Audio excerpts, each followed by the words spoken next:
So, ito yung part 2 ng video kanina, yung trust will, yung price. So, kung ang property is worth 1 million, ang probate fee pala, o yung probate filing fee, dun palang mahal na. Worth 2 million pesos. Up to 2 million pesos, depende dun. Depende pa yun kung ano yung value ng property. Kasi yung at least 2% ng property nag-appreciate yung value ng property, di ba? Tumataas. So, kung magta-trust will ka, kagastos ka ng 2 million. Actually, tax-free yun. Tax-free yun pag nilagay mo sa tax-free yun kasi ibig sabihin walang capital gain tax. Kasi yung capital gain tax parang ano yun yung kumbaga dito sa bahay parang yun yung amilyar. Talagang may tax yan. So, wala siyang tax.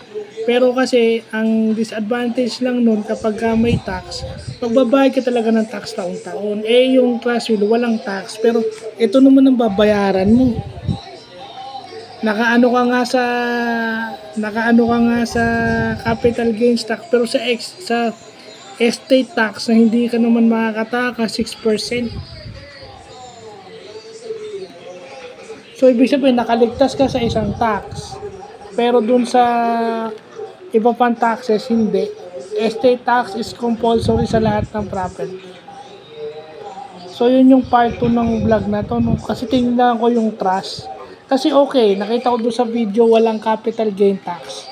Pero kung titingnan mo, nilabas ni Google Genesis, kung titingnan mo, estate tax niya is 6%. Tapos yung probate filing fee is depende pa sa laki ng sa price ng property. Kung nag-appreciate yon, pwede umabot ng 2 million pesos. Probate fee pa lang yun. Probate filing fee. So, mag-aasikaso pa lang ng papel, magbabayad ka na ng probate. At naibanggit ko na yung probate kahapon. So, yun yung mahirap. Kasi kung titingnan nyo yung price, kasi kung titingnan kayo ng video, dapat ibabase nyo kung saan kayo naroroon. Kasi kung sa states yan, kung sa state, siguro, kasi pwede kung US yan, UK. Kasi yung kotse nga sa UK at saka sa US is necessity. So, kahit na mahirap sila, afford nilang bumili ng sasakyan. Dito sa Pilipinas, pag mahirap ka, hindi ka makabili ng sasakyan Oh. Diba?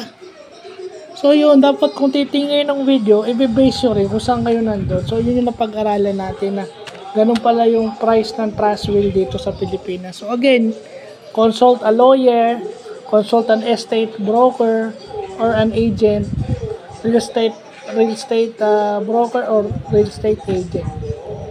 Kung property yung inyong ipapalagay sa trust will at saka mga abogado na rin.